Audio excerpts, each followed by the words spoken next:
Lee Davis and Gwilym Roberts are the Two IPs in a pod, and you are listening to a podcast on intellectual property, brought to you by the Chartered Institute of Patent Attorneys. Hey Gwilym, it's end of Series 7. How does that feel? 7? I know, 7. I feel like that usually started in the 1990s or something. Yeah, something like that. It means there has to be a Series 8 though, because I'm part of my, I don't know what it is that's wrong with my brain, but I can't do odd numbers. So we're going to have a Series 8. My colleague can only do odd numbers, and you're only ever allowed to do odd numbers and things. Like if you could have either 3 principles or 5 principles. He thinks it's impossible to have 4 principles. I can live with 5 for some reason. I don't know what it is about number 5. I can live with that, but I can't do 1s, 3s, 7s, and 9s. Okay, that's it. I mean, I'm for the record, and I had this discussion the other day. I'm a big fan of even numbers. I reckon there are twice as many. So they just win basically, don't they? The children. We'll talk a bit more about children in a minute, because they're not children anymore. Because my youngest has just left school. She turned 16 at the end of August, so it's examinations day today. We'll talk a bit about that as well, maybe. Yeah. But they love winding me up at home with the TV remote control. So they will always leave the volume on an odd number, and then hide the remote control. And even though I can't see the number on the screen, because I know it's on an odd number, I have to find the remote control and change the volume. That is 21st century gaslighting, isn't it? Evie turns 16 on the 31st of August. She's by far the youngest in the school year. She was born 4 minutes to midnight, so she only just made it into that school year by 4 minutes. So she'll be one of the youngest people picking up her examination results today. I was going to say it's the 6th time I've gone through this, because Evie is number 6 child.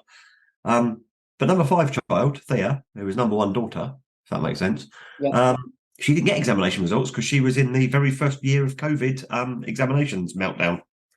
So that weird year. By the way, you've even got an even number of children. Well played. I have got an even number of children, yeah. Yeah, Polly had her grades last week for A level, which means my first batch, 1 to 4, kind of cleared. They're all grown ups now, as far as I'm concerned. It's going to be a little while before Beth is doing any, though, isn't it? Yeah. But there we go. Who knows how they'll be doing it in? Oh my lord, what year will it be? 2040 or something ridiculous? How scary is that?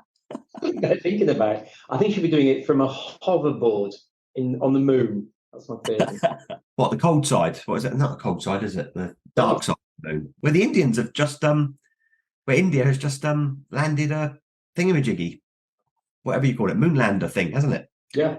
That's all exciting technology stuff. Although I was busy reading this morning that it's all a fake. Everything is. Yeah, but everything's a fake, isn't it? COVID was a fake. Climate change is a fake. Yeah. I'm AI generated now. I can't wait for AI to get a lot better at generating things then, because it's failing miserably at the moment. Thank you. Hey, look, we're meant to be doing a best of, so we need to intersperse this chat with some clips. So should we have a little listen to the first one? Let's. So I thought I would celebrate the fact that I've not appeared in as many podcasts as you. I thought I'd get that in before you got it in, because I've not been without the odd little health issue going on. I have this horrible kind of sinusitis polypy thing going on, and it whacked me for about 4 weeks during. It was either end of Series 6 or beginning of Series 7. So Neil stood in for me and did a few with you, and I think even Lucy stood in and did one. So let's listen to one that he did with Neil. So this is one of the Earthshot series that we did with Q Technology, where you are talking to Stuart Rowlands of Malcolm Jennings about why patent is important for Q Tech. Let's have a listen.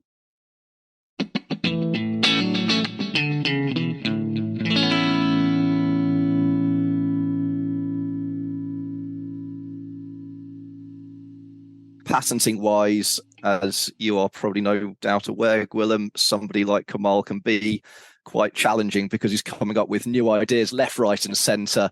And it's on the patent attorney to sort of temper that a little bit and, let's say, focus on the more commercial side of things rather than let's get patents to every new idea that he can come up with. But yes, we've just recently, in fact, had a meeting with Q Technology to look into the next major batch of patent filings and are eagerly awaiting Kamal's technological input on that. So we've got a few rough ideas of what we're going to be doing, but we need the details from Kamal, and then it's going to be on us to try and say this one's worth going for. But let's be sensible about all of your ideas that you're coming up with. That's been an interesting territorial set of considerations as well. I mean, if you are going to be going for a whole bunch of developing countries and everything else, focusing on which countries to patent in, how have you been approaching that question?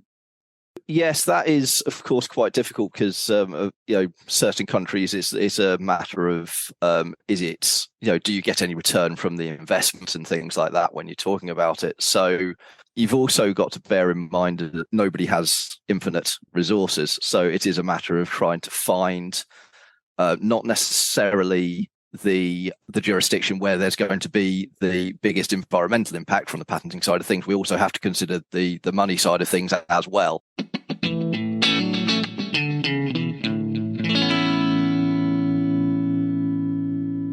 So I think that chance to talk to all those Earthshot people across the whole different range of technologies was really, really interesting. Yeah, it's been great. Not just, I mean, a great range of technology, a lot of seaweed. That's not. Yeah. Can we save seaweed till the end? Oh, absolutely. Yeah, that's just an observation. I know a lot about seaweed now, but just a whole range of technologies and a whole range of business models and a whole range of different levels of maturity as well. These guys were the Q Tech guys. They were slick, and I love the story. I don't know if it was in the clip, but I love the story about how they got their name, which is actually nothing to do with. I think it's just a family acronym or something. Yeah, that's right. Yeah. I did listen. I do remember listening to it. So I was thinking, we've not talked a lot about ourselves on the podcast because normally we've got guests on and we're talking about the guests. And I know kind of quite a lot about you, but I don't know how you became a patent attorney. What's your story, mate? How did you become a patent attorney? I can't believe I haven't told this, but I did my degree in physics, and it's a very, very common story. I did physics, did a science degree, don't want to be in the lab. What can I do? I was always into writing and kind of that side. And funnily enough, back in the day, I had French and German GCSE, which used to be quite an important part of the job as well. So I had all these things that added up to this being a possible career. But I vaguely heard of it because the friend of the school's dad did it for it was an office in Hong Kong. I forgot what they were called now. It'll come back. I know that. So I vaguely knew it was a cool job, but that was all I knew. And then I went to the career service and explained what I got up to at university, what my interests were, what my background was and everything.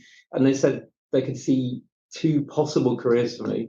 One was a patent attorney and the other one was a salesman for a regional brewery. And you couldn't manage the proverbial in a brewery, so you decided to go for the patent attorney thing instead. I have actually, for my 50th, I did actually manage a proverbial in the brewery. I'm actually super proud of that. It all worked really, really well, so it can be done. No, I think I went down the right route. Luckily, I've really continued to love it, which is I'm not sure everyone says that. It's a funny old thing to love. I really enjoy the job. It's great. What about? So I think we know a lot about your kind of the plumbing days.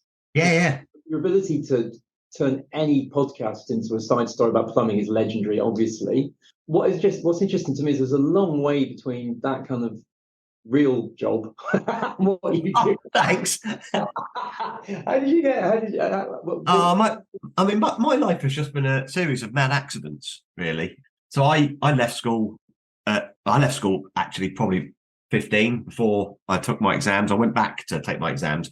I left school early because I used to walk past a building site. No, actually, I was 16 when I left school because I must have been because I started work. I used to walk past a building site, and on my 16th birthday, I got sent my national insurance number and all that sort of stuff. So it meant I could start work, and that was like in December. And exams were scheduled for April, May time, weren't they, in those days? And I used to walk past this building site, and I thought, sod it, I'm just going to walk in and get a job. So I walked into this building site, got myself a job as a labourer, and sort of pretty much stopped going to school. It wasn't because I wasn't bright at school. I was always in sort of like the top band and stuff like that. But I just got totally switched off by school. Went back to do my exams on and off. That caused me to get sacked from the building site because they didn't like me taking time off to do exams, understandably. And actually, I didn't do terribly well with my exams. So I left school with It was in the what were they called? CSEs had just been introduced, if that's what they were called. So I took a mixed bag of O levels and CSEs, and I left school with English and Maths O level bare pass, and a CSE in German, and that was it. Those are my three academic qualifications, and I really, really wanted to be a coppersmith. I wanted to work with metals, so I was desperate to be a coppersmith, and the only place you could do that was on the railways. So I'd applied to British Rail, as it was then, for a kind of coppersmith apprenticeship. Didn't get one, and then fell into plumbing accidentally. So the plumbing thing was entirely accidental, and then I was quite good at it. Won awards. I'm an award-winning plumber as an apprentice, and I was 21, 22, and I was at a wedding reception of a guy I went to college with, and the lecturers were there who had taught us plumbing, and in the bar at night, probably 1 or 2 pints over the top, and they were talking about the fact that they were starting adult-only plumbing classes in the evening, and they didn't have enough teachers.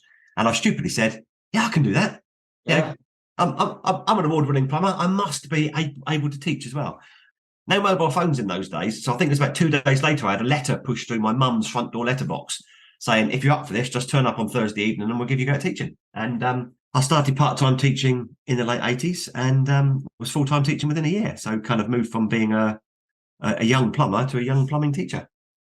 There's obviously a lot more to the story, but I feel we probably should make this all about me. We ought to do another clip, shouldn't we? Really? Go on then. Go on. And we can always come back to the Lee's career trajectory if anyone's interested in how I got to SEPA. I want to talk about the punk days as well. The punk days? Oh yeah, don't remind me. So where should we go next with the clips then, mate? What have you got a favourite?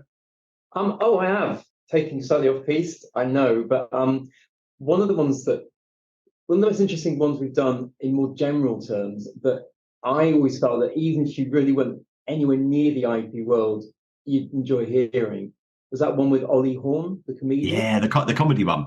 I mean, we had an IP angle, obviously, copywriting, jokes, and that, but the side stories, his career doing stand-up in Japan, some of the backstories about why the delivery of the joke is not as trivial in any way as you might expect, and why therefore there's a lot of work goes in that deserves protecting, was absolutely fascinating. Plus, it was really funny and really good fun, and we got to tell bad jokes. Yeah, let's have a listen.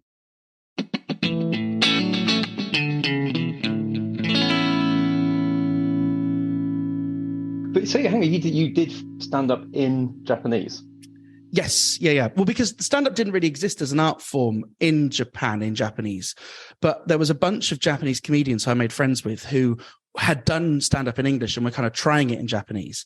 And so we tried to put on these shows, but Japan doesn't have a tradition of stand-up. They have a tradition of rakugo, which is kind of sit-down storytelling comedy. They have a tradition of manzai, which is double-act comedy, but they don't have this idea of just one person with a microphone essentially working with the audience to create the laughs. So the special thing about stand-up and why it needs to be live is the audience provides live feedback. You know, it's the audience that kind of filling in the gaps of where the joke might be. You know, often we're making implications and it's up to the audience to, the reason they're laughing is because they find it satisfying that they've solved the puzzle. And that kind of stand-up didn't really exist in Japan. When we tried it as non-Japanese people, the audience couldn't really believe what they were seeing. Most of my heckles were grammatical corrections when they thought that my puns were just mistakes.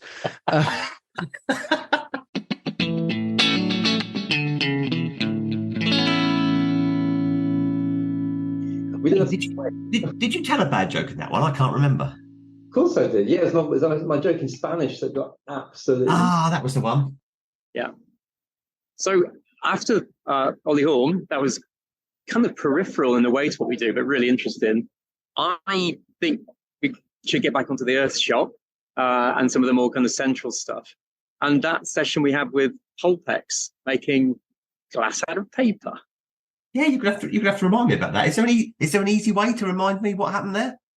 Oh, we could have a listen, couldn't we? We could have a listen. That is a great way of jogging our memories. Yeah, that's the good thing about podcasts, is you can just listen back. Well, let's have a listen. A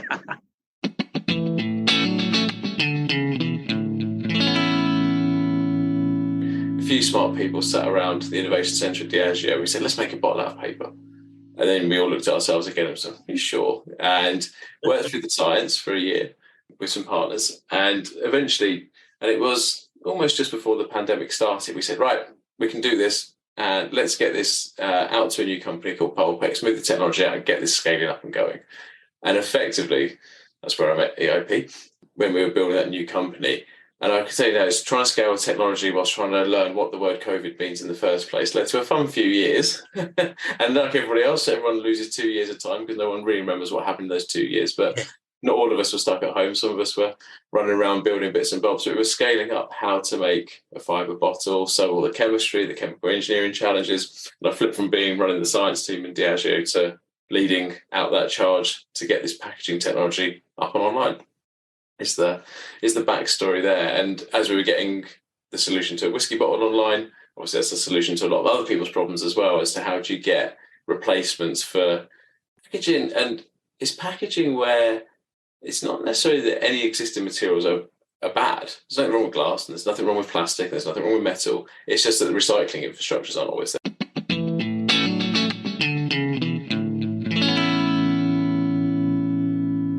It's been really good. It's been good fun, hasn't it, listening to people come on and talk about their Earthshot nominations. I was a little bit nervous when my good friend and colleague Neil Lampert talked me into SEPA getting involved in this. Good job you can't hear me talking at the moment. Yeah. But he was right. It's been a great initiative for SEPA to be involved with, and we've gone from being a nominator to a super nominator, and getting people all the way through to the awards finals. It's just amazing. It's amazing also that, I mean, given that there's obviously a clean tech theme to all of it, a huge variety. A massive variety, yeah. Yes, I think that's been one of the good things about it. Do you have a favourite? Of those, it's going to involve seaweed, and I know we're going to come to that a bit later on. It's going to involve seaweed. We've got to save seaweed till the end, haven't we? Yeah, but I think hydrogen's pretty cool too. Hydrogen. So that was Oxford Nano, wasn't it? If I remember. That wasn't, and Imogen from Kemp's as well. Yeah, let's have a listen.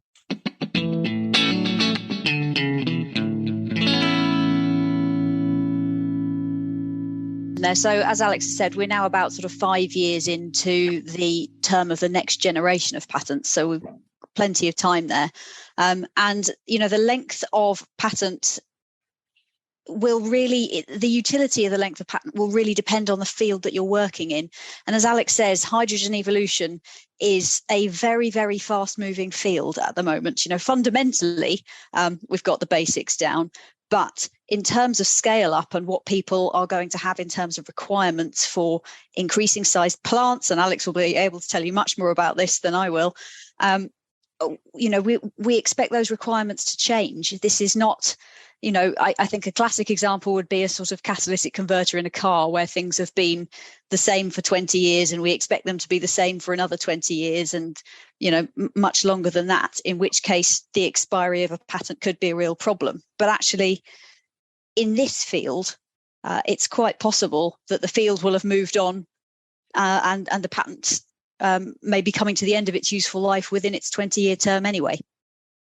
In the meantime, you're kind of protected while you find out the best implementations by those base patents. So it makes tons of sense. My question is now getting nerdier. Right, next question. One nerdy, then one super nerdy, then I'm going to step back to nice and broad again. So next level of nerdy. In terms of territorial protection, what's your strategy there? Where do you tend to focus on? Well, we've always sort of looked at previously. We wanted to make sure that we had, in a similar way, that the territories were broad, and a lot of the manufacturers that we were working with at the time were manufacturing and selling, again, in a lot of places around the globe. So we carefully picked where they were manufacturing, and then where, from market research we did, where they were selling as well. And so to try and kept it basically like that. That was in some ways the best way that we could do it, so that we didn't want to focus on specific countries, because we saw heat exchangers are used everywhere. So we wanted to make sure it was as open as possible.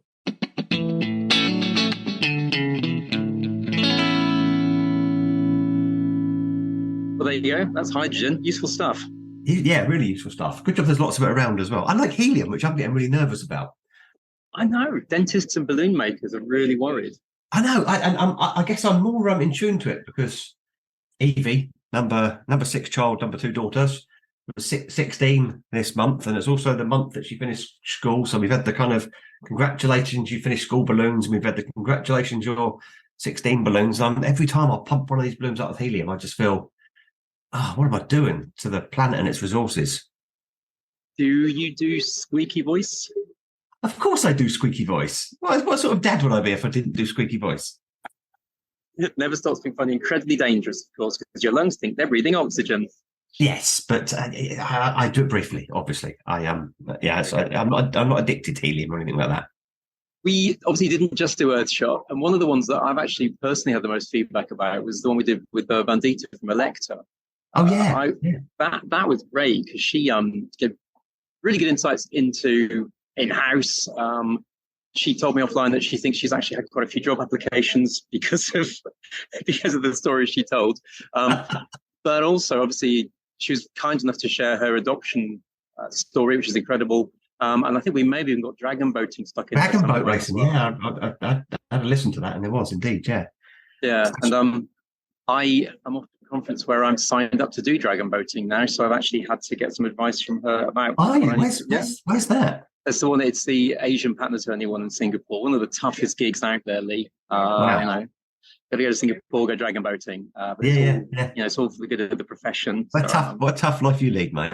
Tough. Get worried about the sunburn. It's amazing you really find time to do things like write books. Have you written a book? Wow, I might have dabbled a little in the literary arts. Now you mention it. What's that about then, mate?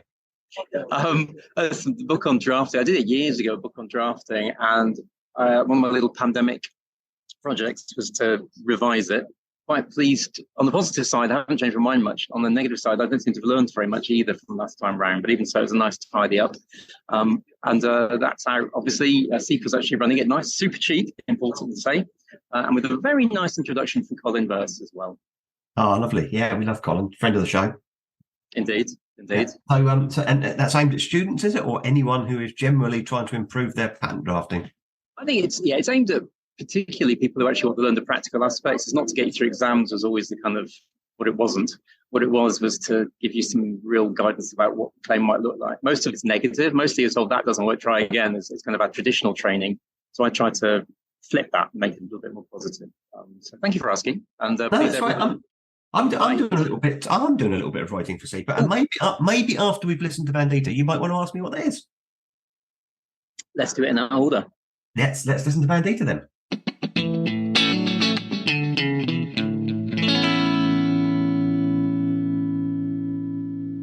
So I know then Singapore. You didn't come straight back from Singapore, is that correct? I love this. This is like desert island discs. I have to add something about my Singapore time, by the way. Sorry, go. No, it's a complete curveball because it's got nothing to do with patents whatsoever. But I became a dragon boat champion while living in Singapore. Wow. There's just little known facts about me. I took up dragon boating when I moved there just to meet people. I joined a German team. They had good beer and good-looking people. And yeah, I joined the team, and probably 18 months into my time of mostly drinking and socializing, decided that actually I either needed to take it seriously or quit. And I decided to take it seriously.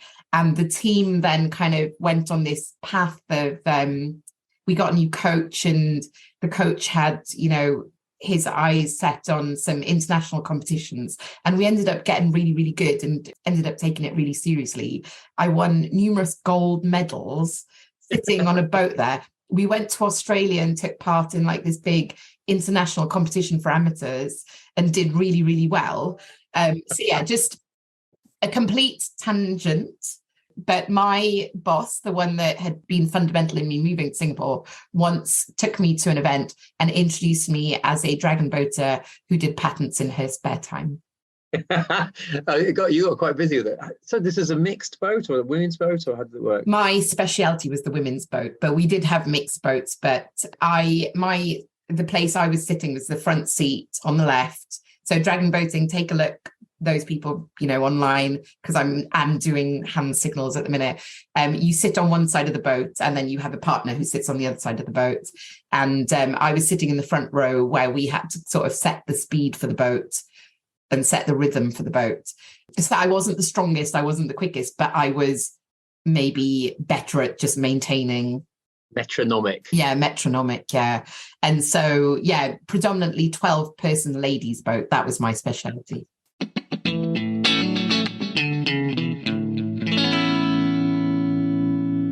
Oh, that was cool, wasn't it? That was really good. Yeah, it was really good, quite inspiring. And I think even one of the guests on the subsequent one had listened and said they're really nervous about following up on that one. There we go. Lee, what are you doing? What are you writing? Oh, so you'll know that my background, I've got a proper profession other than being the chief executive of SEPA, and I don't mean my plumbing days. They are largely useless to SEPA, apart from the times when I've been under the sink and trying to sort out the water filter and stuff like that. But my first kind of proper professional identity, as such, is as an educator. Obviously, I've been working in further education and higher education. And when I set up the Institute for Learning, which was the professional body for further education teachers, I did a huge amount of work around what teacher professional identity looked like and what teacher CPD should look like. And it was really rooted in reflective practice. And we know, of course, that IPREG has now moved away from the traditional model of attorney CPD counting hours to a model that's about reflecting.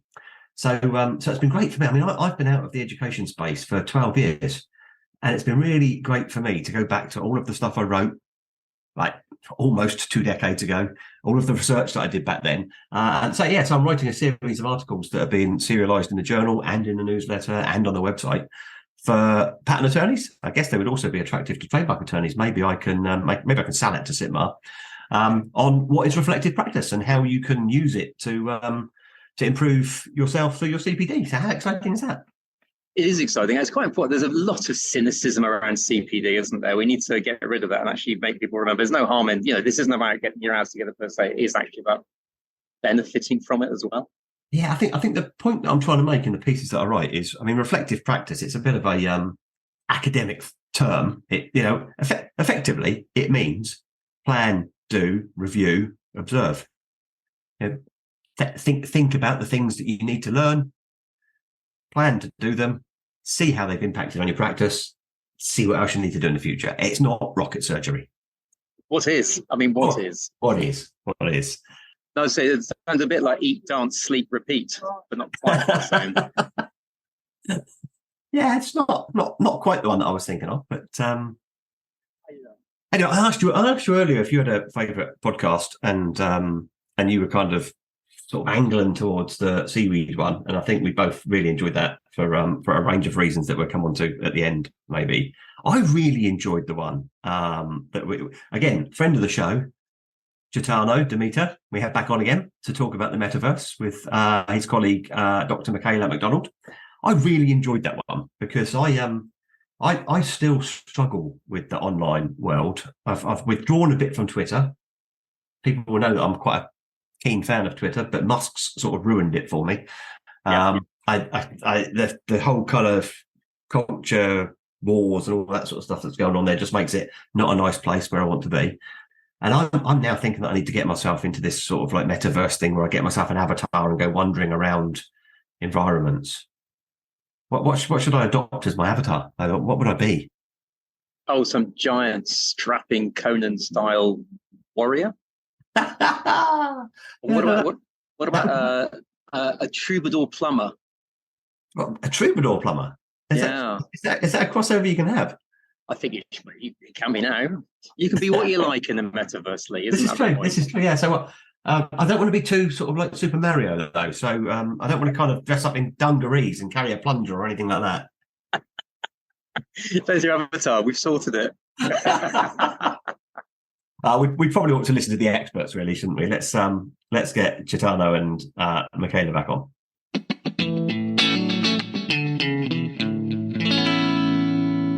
In the more gentle way, enforcement and policing of these rights. Where are the challenges there in relation to metaverse, other than actually murder, which we don't really want to do?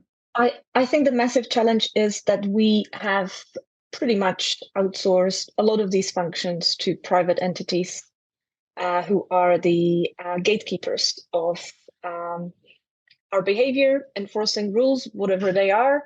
There is obviously some wider framework of laws and regulations in which these entities have to operate, but a lot of these functions, a lot of democratic processes have been outsourced in this way. And I think it is a huge concern from a sort of larger societal perspective. And we should worry about how interactions and behavior is governed online, because the current system is hugely problematic. There is more or less oversight on how these organizations, which, let's face it, are driven by profit. That is their objective. They exist to generate profit for their shareholders. That is what they do. Again, I think in terms of AI, we are going to see how this iteration is going to go, with passing the AI Act in the EU Parliament a week ago, I think. Is this a step in the right direction? Is it not? We shall see. But when it comes to IP enforcement, then there is also, the two different scenarios. In a decentralized metaverse might be extremely complicated. We will go back to the early days in the internet, in which it's really difficult who to tell that an infringement is taking place in order for that infringement to be avoided or taken down. But on the other side, even in a centralized environment, there are things that we should be aware of. Increasingly, it might be easier to enforce IP simply without relationship with the gatekeeper and with the platform holder. That in the long term can create problem to the IP system per se, because a doom scenario. What is the point in registering my trademark in specific categories of goods and services in multiple jurisdictions when it's probably cheaper and more effective just to register it with the platform, this private commercial entity, and then for whatever happens on that platform, they're gonna enforce my right. There is no need anymore to register. And this is not because I want to protect IP because it's self-serving, but IP in general tends to take care and protect everyone, not only the owners, but also the user and society as a whole. I don't see it possible for a commercial entities to actually maintain the same balance of rights that we do through legislation. So we should look this space very carefully to see whether or not to maximize and simplify enforcement, we're not actually undermining the IP system per se.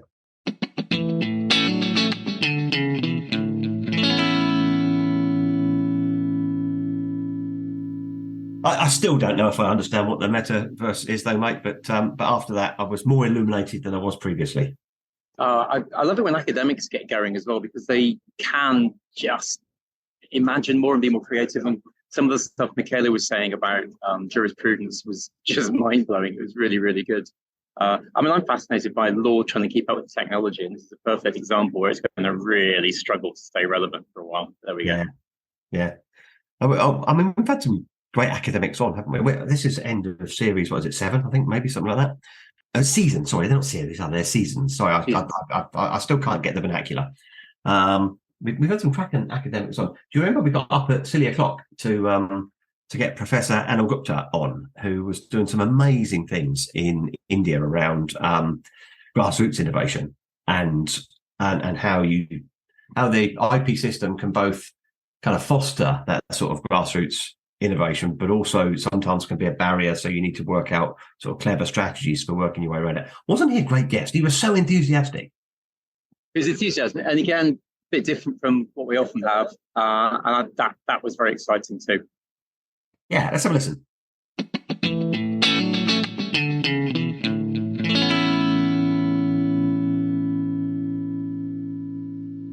Well, lots. First of all, the picture you paint is kind of everyone's dream of how the IP system should be.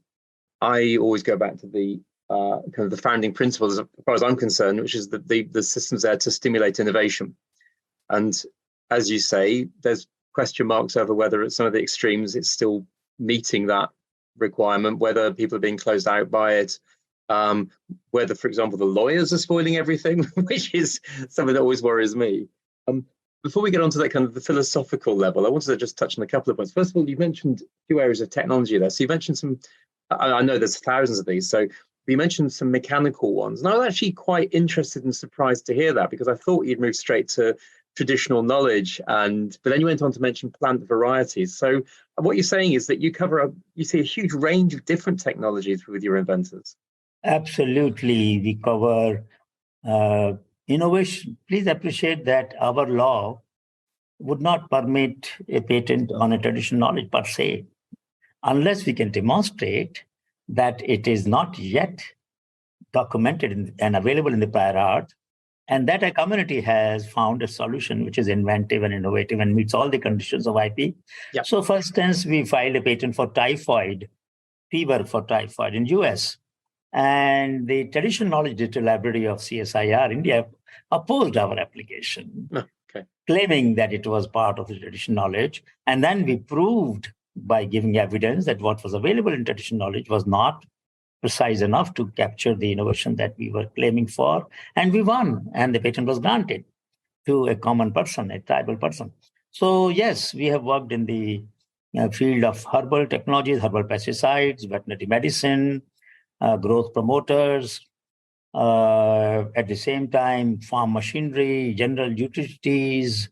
We have also applied for patents and plant variety protection, farmers' varieties, new varieties, a variety of apple, for instance, which doesn't grow only in mountains, but also grows in Delhi, Gujarat, something which never happened in the history of our country.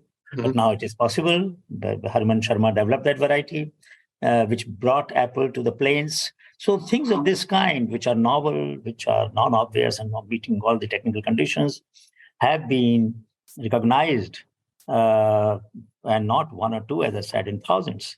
So in the word, I would say that our database, Honeybee database, many databases are there, which I will mention in detail later, demonstrate, and all of them are open access. Please mind you, all our databases are open access, because we believe that let people learn from each other and let us cross-fertilize imagination around the world, so that people who are sometimes disadvantaged are not disadvantaged. As I always said, mind on the margin. The subtitle of my book on grassroots innovation is Mind on the Margin Are Not Marginal Minds.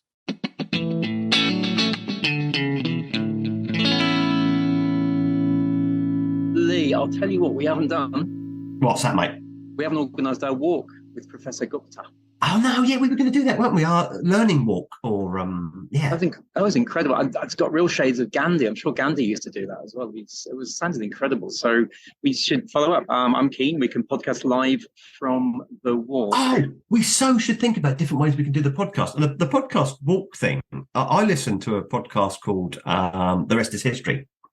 Yes. Tom Holland, not Spider-Man, and Dominic Sambrook, who they're as engaging as us, mate. They're natural podcasters. I know it's shocking and that, but they did a history walk of London, which had some comical value, because, and this would happen to you and me, of course.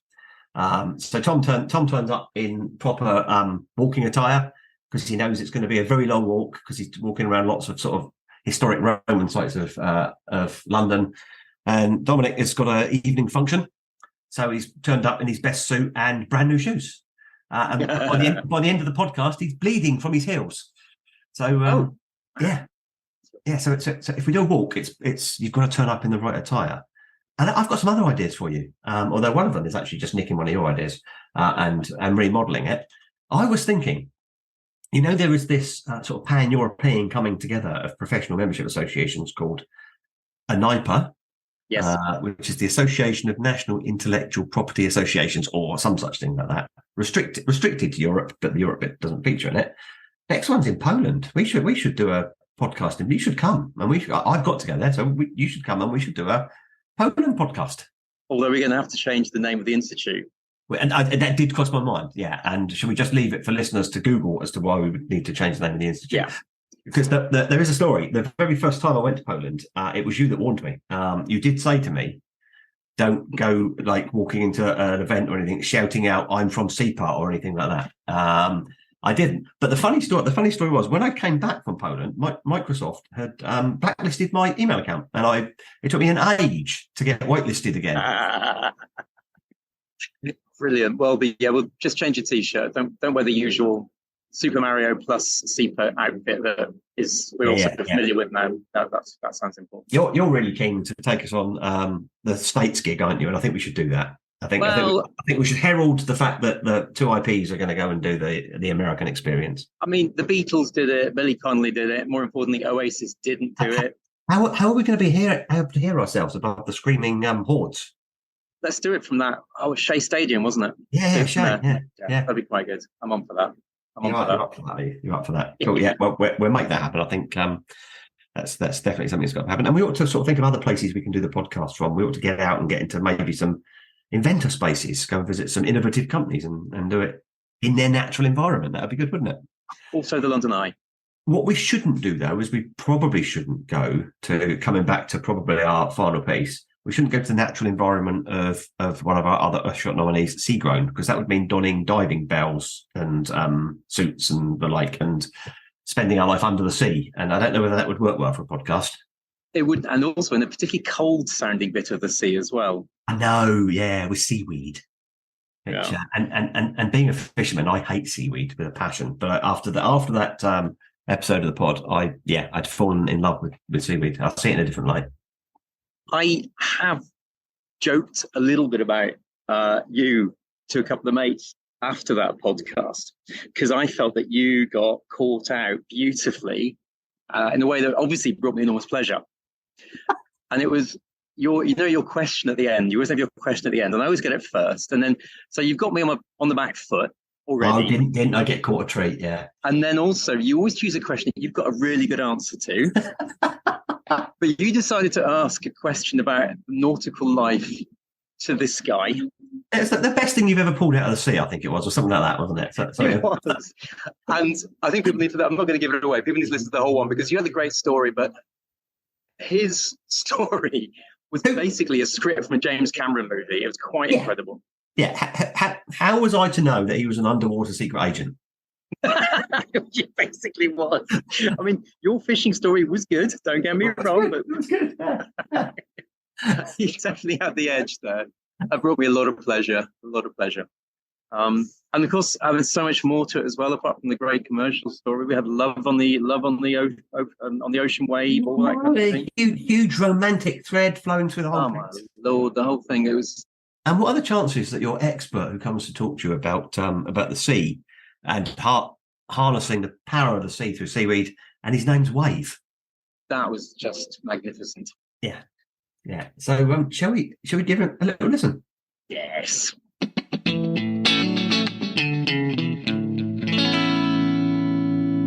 And I mean, I was thinking about hearing the growth story kind of underpinning this. I mean, I think you said 3 ships and 30 people as well or something? Yeah, that's right. Yeah, 30, just over now, actually. Yeah. Huge, loads and loads of plants. You've got all kinds of bits and pieces. Plants grow on the plant. You know what I mean? Yeah. Loads of bits and pieces. There's a lot of capital in that. There's a lot of investment in that. How are you raising that? And hopefully the IP's helping on that front as well. Well, we've been really lucky in that it used to be called BEIS, B-E-I-S. Now they've changed their name to DESNES, Department of Energy Security and Net Zero. Well, because of the environmental credentials of seaweed in the sort of carbon and the biomass, the UK needs biomass to achieve these targets and hit these grand industrial challenges that we keep hearing about. The only marine biomass project that is in the government's net zero portfolio is our system here, the Fathom system. So we are contracted to government to produce this system, to commercialise this system, and then roll it out commercially after a 3-year development cycle, which we're in year 2 of now. And when we do that, we'll be taking it to other seaweed farmers in the UK so that we can leverage biomass seaweed, marine biomass production. And that's the point here. Seagrown don't want to be the seaweed kings of Britain, but we have got a system that can allow somebody else to be, and somebody else to be, and somebody else to be still. So we can absolutely supercharge the amount of seaweed that we're able to produce and leverage the benefits that will provide in terms of employment and in terms of environmental and a useful commodity for industry. So that's what the government are interested in. And obviously, we need to commercialize this because we have a company to run. And the IP is a key aspect of that. From a commercial point of view, we're looking at future investment into this. I mean, environmental and ethical investment at the moment is pretty hot property. So I think for future investment purposes, if we've got a sort of extensive protection suite already in place and we own the IP, it only makes it more attractive a proposition for future investors, and it's a commercial gain for the company. So we're happy to be investing time and money into it at this stage as we develop it, really. You're right to say that anybody could sort of throw something in the sea and grow some seaweed. They could copy this. That is true. It's very difficult to sort of protect from that. The blocker there is the capital outlay and the market. The market for seaweed. If you're not actually a seaweed producer, what are you going to do with your ton of wet kelp? It's quite tricky. People have asked me, what are you going to do if somebody goes and steals your equipment offshore? Well, I mean, good luck, because it's really quite heavy and big. You'd need a decent boat with a crane and all sorts of kit on it to lift it. What are you going to do with the seaweed that's growing on it? We have a market, but that's because we're a seaweed company. So I think that there are natural, policing mechanisms that will prevent most of this. But obviously, there is a risk that we might get infringement in the future. We can't protect against everything. We're just trying to do the logical things as advised by Craig at HGF, and get a solider foundation as we can before we take this commercially.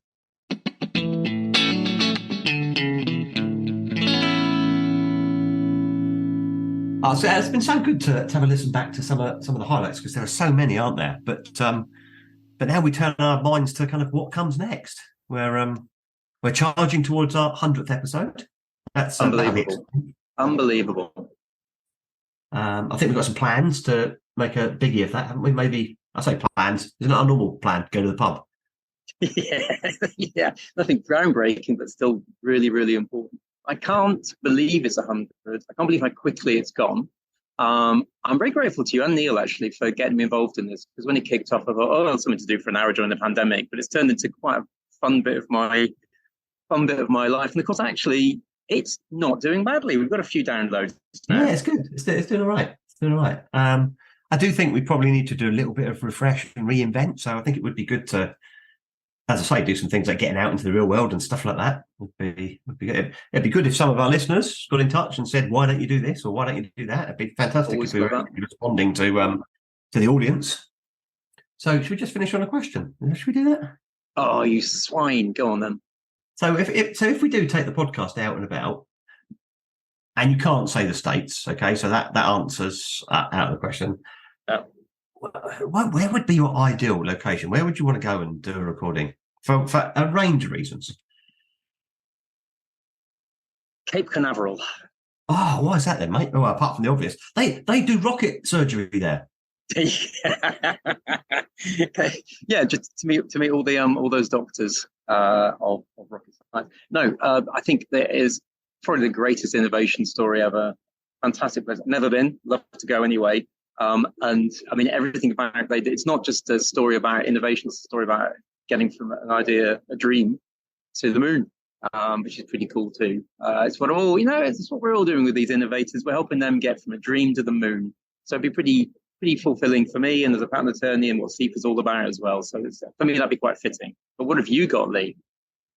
So the moon, maybe. Perhaps that would be where I would do my. So we can go to Cape Canaveral. We can do yours. And then we can just jump in a rocket ship and zip off and do it from the moon. But it's got a warm side and a cold side, hasn't it, from what I know of the moon? So we do it from the slightly warmer side. No, dark doesn't matter on the podcast. Yeah, but it's a bit chilly. Conversely, in space, no one can hear you scream. So I don't know if that's relevant. Oh, does that mean no one can hear your podcast? so maybe it's not a great idea to do it from there. So where else might I go? I have a big fascination with height. I love heights. Okay. And I think that sort of one of the great innovations in time was the lighthouse. So maybe it would be quite cool to go and do one from a spectacular lighthouse. That might be my shout. Oh, I'm a bit depressing. I'm really excited about the way the lenses work in lighthouses. It's a Fresnel lens, which is quite a clever piece of kit as well. Yeah. I do, however, hate heights. Oh, do you? Yeah, a bit scared of them, yeah. I've become less keen on heights as I've got older. So being a plumber, not that I mention it much on the podcast. I used to love dashing around. I was up a ladder, off the ladder, on the roof. Never a thought for health and safety or anything like that. But the older I've got, I think the more aware I've become of my own mortality.